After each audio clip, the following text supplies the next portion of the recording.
রামপুরহাটে অনুব্রতর মহামিছিল প্রকৃত হার মানল জনতার জোয়ারে। রামপুরহাটে তৃণমূল কংগ্রেসের ডাকে অনুষ্ঠিত হলো এক বিশাল মহামিছিল। নেতৃত্বে ছিলেন দলনেতা অনুব্রত মণ্ডল। প্রবল বৃষ্টি, গুমোট আবহাওয়া সবকিছুই যেন চাপা পড়ে গেল উৎসাহী জনতার ঢলে। রবিবার দুপুরে রামপুরহাট তৃণমূল পার্টি অফিস থেকে এই মিছিল শুরু হয় এবং গোটা শহর পরিক্রমা করে। মিছিলের শুরুর গাড়িতে ছিলেন অনুব্রত মণ্ডল ও রাজ্যসভার প্রাক্তন সদস্য বিকাশ রায়চৌধুরী। দ্বিতীয় গাড়িতে ছিলেন জেলা সভাপতি কাজল শেখ, সাংসদ শতাব্দী রায় ও বোলপুরের বিধায়ক অসিত মাল। মিছিলের সারিতে সারিতে ছিল সাধারণ কর্মী থেকে শুরু করে নেতৃত্ব, হাতে দলের পতাকা, মুখে স্লোগান, পায়ে অদম্য উদ্দীপনা। এই মহামিছিল শুধু দলের শক্তি প্রদর্শন নয়, বরং দলের প্রতি সাধারণ মানুষের অটুট আস্থা ও ভালোবাসার প্রতিফলন। এমনটাই দাবি নেতাদের। তাদের কথায় এই মিছিল প্রমাণ করে দিল, আমরা মানুষের দল, মানুষেরই জন্য কাজ করি। রাস্তাঘাট ছিল উপচে পড়া ভিড় ঠাসা। দোকান বাজার, বাড়ির ছাদ থেকে মানুষ দেখেছেন এই দৃশ্য। শৃঙ্খলা মেনেই মিছিল পরিচালিত হয়েছে, কোথাও কোনো অপ্রীতিকর ঘটনা ঘটেনি বলে প্রশাসনের তরফে জানানো হয়েছে। তৃণমূলের এক জেলা নেতা বলেন, অনুব্রত বাবুর ফেরার পর এটা ছিল প্রথম বড় মাপের কর্মসূচি। উপস্থিতি দেখেই বোঝা যাচ্ছে মানুষ আবার তাকে আপন করে নিয়েছেন।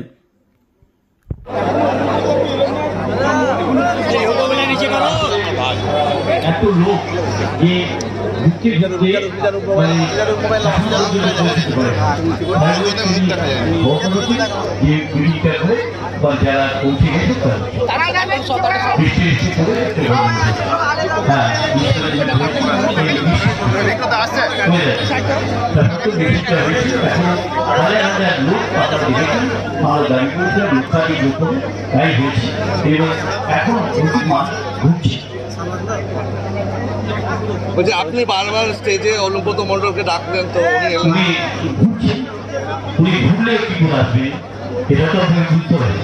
স্যার আজকে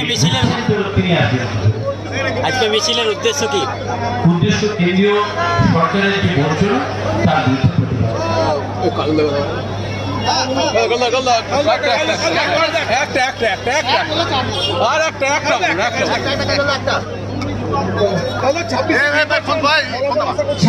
নির্বাচনে বীরভূম জেলার যে 11টা বিধানসভা আছে, 11টা বিধানসভাতে জোড়া ফুল ফুটবে। মমতা বন্দ্যোপাধ্যায়, অভিষেক বন্দ্যোপাধ্যায়ের মঞ্চ প্রার্থী নাই, জয়যুক্ত হবে। আর বিরোধীদের নাস্তা নাবুদ করে ছাড়বেন।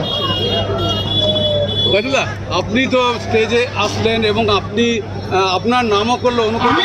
আমরা সবাই এসেছি, আমরা সবাই একসঙ্গে আছি। বীরভূম জেলা তৃণমূল কংগ্রেস মমতা বন্দ্যোপাধ্যায়ের নেতৃত্বে যে কোর কমিটি তৈরি করেছেন, সেই কোর কমিটি আগামী দিনে পরিচালনা করবে। বীরভূম জেলায় 11টা সিট 26 নির্বাচনে আপনারা মিলিয়ে নেবেন, গণনা কেন্দ্রে যাবেন। শুধু জোড়া ফুল ছাড়া অন্য কিছু থাকবে না। জোড়া ফুলের মমতা বন্দ্যোপাধ্যায়ের মমতা প্রার্থীরা জয়যুক্ত হবে। আমরা সকলে কাঁধে কাঁধ মিলিয়ে